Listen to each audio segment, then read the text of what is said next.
Magata!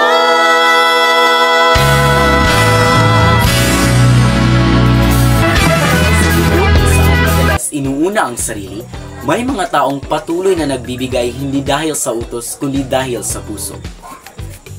Magandang araw, ako po si John Carlo Lujas, isang campus journalist mula sa Magatos Integrated School, at sa panayam na ito ating saksihan ang isang kwento ng isang BHWD dito sa Barangay Magatos na mas piniling maglingkod ng walang kapalit. Isang kwentong nagpapatunay na ang pagiging voluntaryo ay hindi lamang gawa, ito ay puso, malasakit at inspirasyong bumubuhay sa diwa ng kabayanihan. Ako po si John Carlo Lujas, at ito ang Buhay Voluntaryo, Puso para sa Kapwa.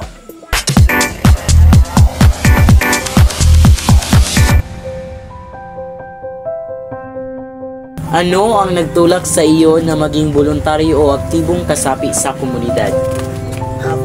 For me, as HW, nakita ko ang hirap ng iba at doon ko naisip na kahit maliit, may magagawa ako. Masarap ang pakiramdam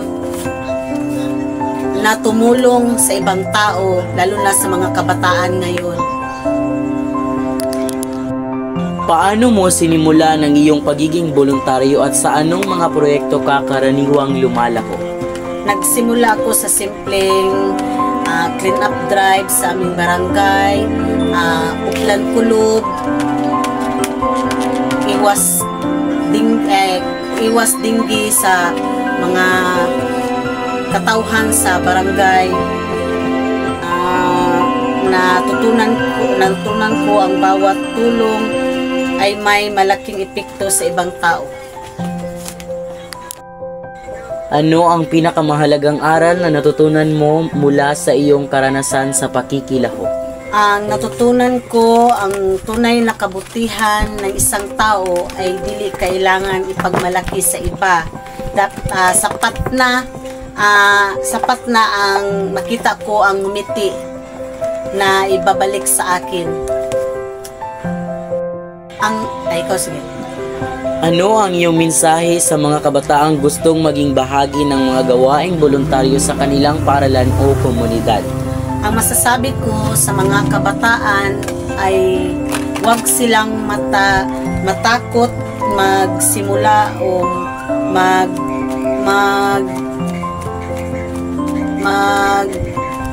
magsimula ng mga bagay na makakatulong sa ibang tao.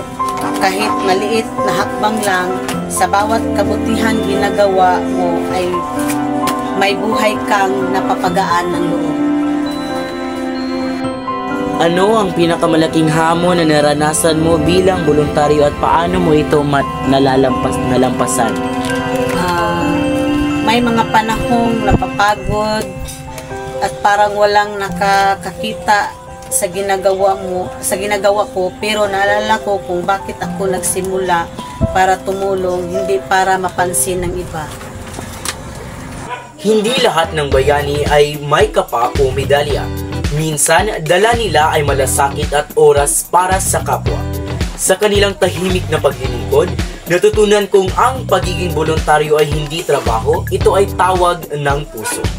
Ako po si John Carlo Lujas, isang campus journalist na naniniwala na sa bawat kabutihan na ating ginawa, may pag-asang nabubuo.